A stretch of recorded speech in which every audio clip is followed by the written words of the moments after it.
Seong tente de l'arrêter, mais le joueur 96 continue, éliminant plusieurs joueurs. Des joueurs au milieu du pont ont peur d'avancer ou de reculer, craignant la mort. Le joueur 96 propose à Seong d'éliminer tous les joueurs pour partager l'argent à deux. Il le menace de le jeter du pont s'il ne s'écarte pas. Le joueur 96 recule rapidement, et les joueurs traversent l'autre côté. Il reste 7 minutes avant la fin du jeu, et Juno n'a pas bougé. Mion propose de l'aider, mais elle le traite de lâche et de traître pour avoir tué son ami pour l'argent, montrant sa jambe enflée et lui demandant s'il la porterait. Voyant son hésitation, elle lui dit de s'éloigner. Mion traverse le pont, prenant une dernière pilule, effrayé et voyant des hallucinations du garçon du jeu lui sourire. Il atteint l'autre côté. Avec peu de temps restant, Seong lui demande de rester où elle est, promettant de revenir la sauver. Juno, en pleurs, dit qu'il ne doit pas revenir, car il est le seul espoir de sauver sa fille. Elle est prête à tout pour la protéger, sacrifiant sa vie pour sauver Seong et l'enfant, le seul capable de s'en occuper. Elle s'approche du bord pour se jeter, et juste avant la fin du jeu, elle se jette et meurt. Le jeu se termine, et les organisateurs décident que l'enfant est la joueuse numéro 222 à la place de Juno. Bien que l'idée soit initialement rejetée, ils acceptent pour ajouter de l'excitation au jeu. Les gardes annoncent aux joueurs qu'il n'en reste que 9 pour le Grand Prix. Ils s'étonnent, car ils ne sont que 8. Le garde explique que l'enfant est le 9e joueur. En colère, il décide d'éliminer l'enfant pour revenir à 8, mais le garde tire en l'air, leur ordonnant de s'éloigner d'elle. Il distribue des cadeaux pour célébrer leur passage au jeu précédent. Dans la salle de police, Choi et le jeune homme sont interrogés pour le vol chez Park. Choi, qui évadait les impôts, demande à passer un appel, mais le détective refuse. Il appelle Park pour l'informer du vol. Park, sur le bateau avec Wang, planifie comment atteindre l'île. Wang identifie des emplacements suspects, mais Park dit que l'île ne peut pas être là à cause des tempêtes et des gardes-côtes. Le téléphone de Park sonne, et le détective l'informe que Choi a volé l'argent et la combinaison chez lui. Choi mentionne une île où des gens meurent dans un jeu. Park prétend ne rien savoir et le remercie de récupérer ses biens. De retour à la police, Choi, en colère, veut passer un appel urgent. Le détective approche le téléphone pour le déverrouiller avec son visage, mais Choi le vole et s'enfuit. Il appelle Wang, lui disant que Park sait qu'il est entré chez lui et a découvert la vérité, prévoyant d'éliminer l'équipage du bateau. Park entre dans la cabine de commandement, appelle le second capitaine, lui disant qu'il a été découvert et qu'il éliminera l'équipage. Il prend un fusil, entre dans la pièce où l'équipage est réuni, et les tue tous sauf un. Avant de le tuer, il demande où est Wang. On lui dit qu'il est derrière lui. Wang apparaît, tire une flèche dans la poitrine de Park, qui s'effondre. Wang lui demande pourquoi il l'a sauvé auparavant. Park répond qu'il suivait les ordres du superviseur, l'organisateur du jeu. Wang exige l'emplacement de l'île, mais Park refuse et meurt. Wang et le détective restent sur le bateau. Dans l'installation du jeu du calamar, Seong, élégamment vêtue, déjeune, l'air triste et concentré sur l'enfant, inquiet pour elle. Les organisateurs craignent que les joueurs ne se retirent, chacun ayant une part de plus de 4 millions de wons.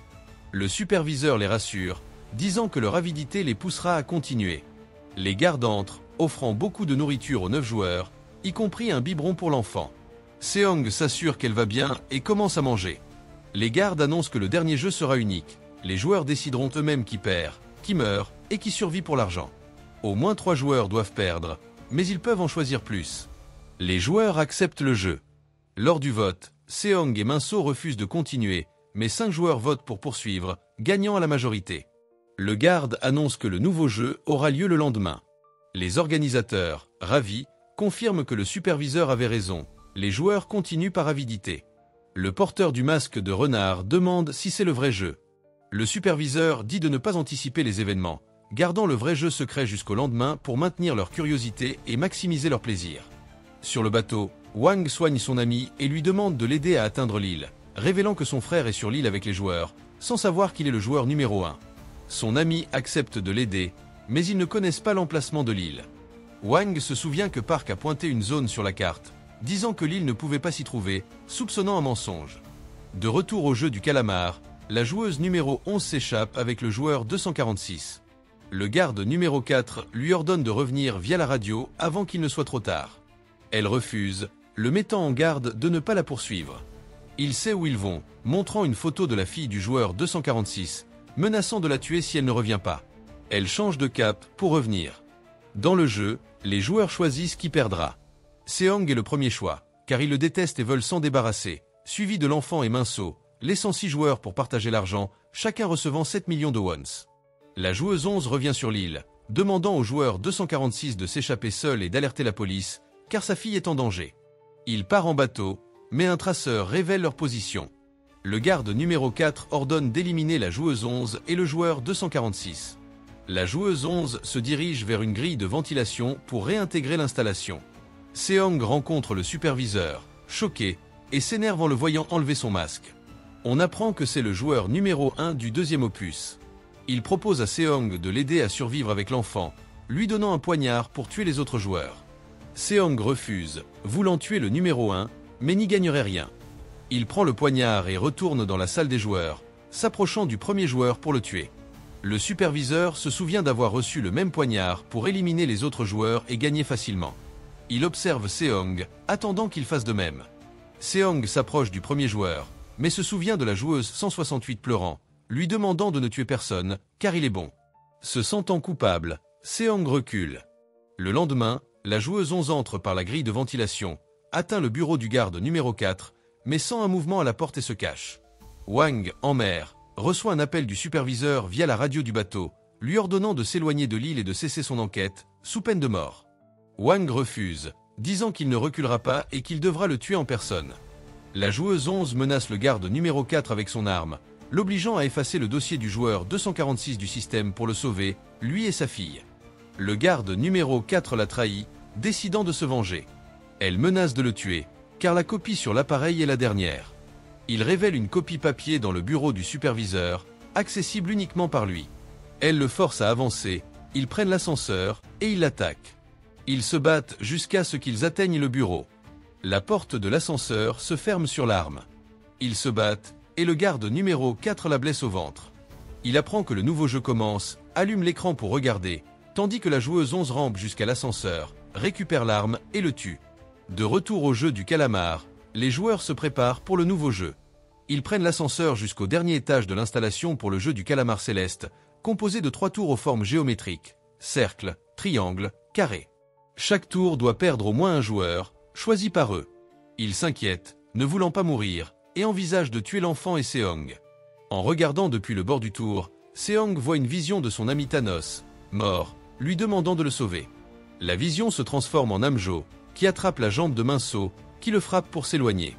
Mion change d'avis et propose d'éliminer Minso en premier. Il s'approche, mais personne n'ose le pousser du tour, craignant de tomber avec lui.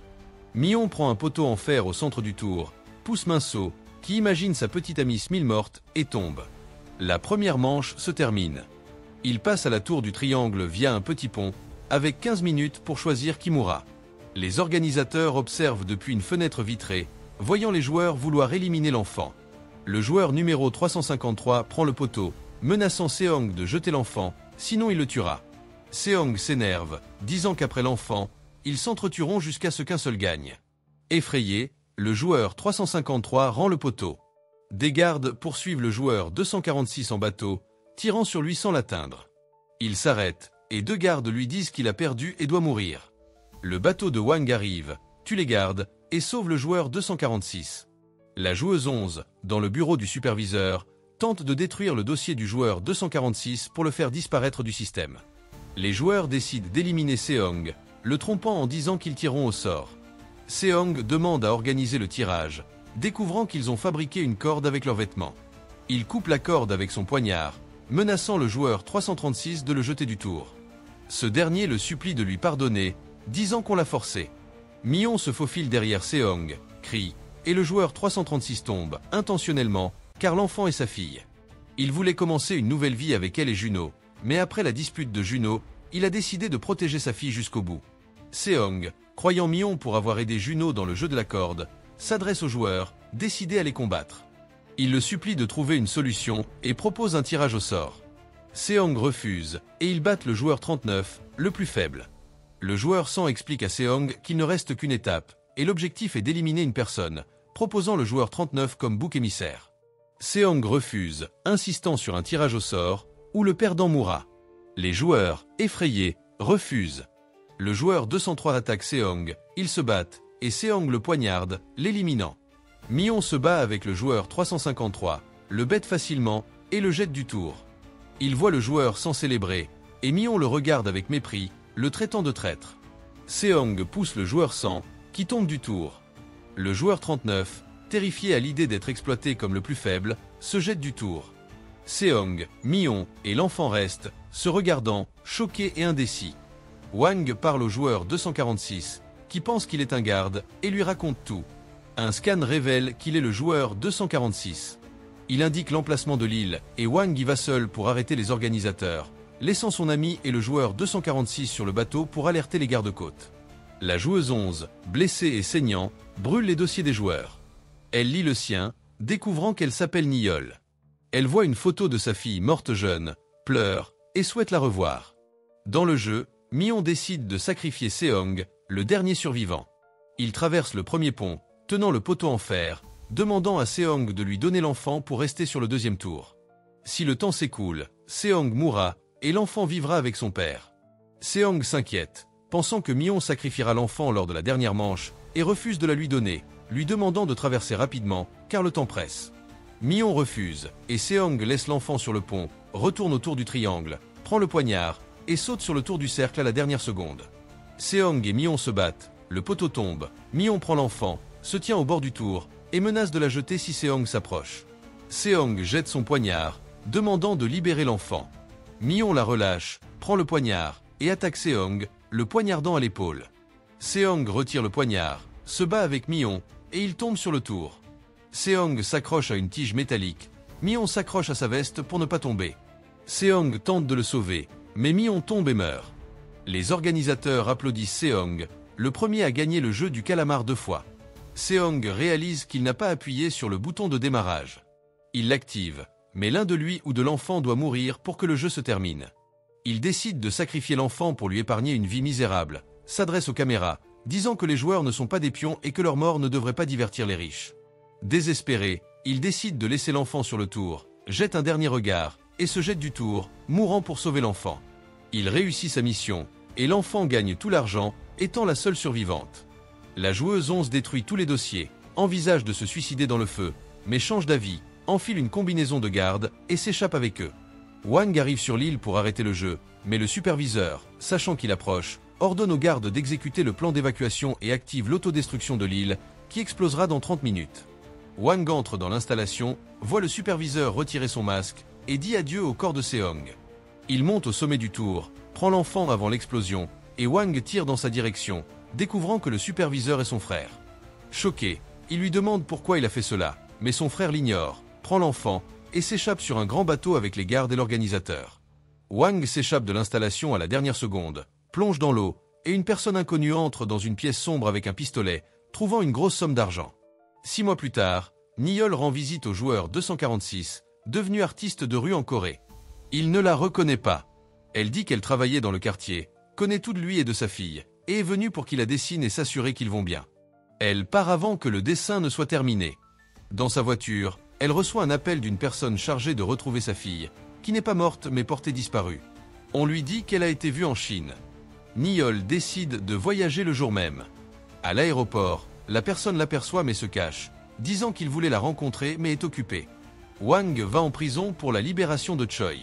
En chemin, ils apprennent que l'argent laissé par Seong à l'hôtel a été volé, et personne ne savait où il était sauf Wang, Choi et Seong, qui est mort. Wang, bouleversé, rentre chez lui et trouve l'enfant dans sa chambre avec une lettre contenant une carte indiquant qu'elle a gagné le jeu du calamar et une carte Visa.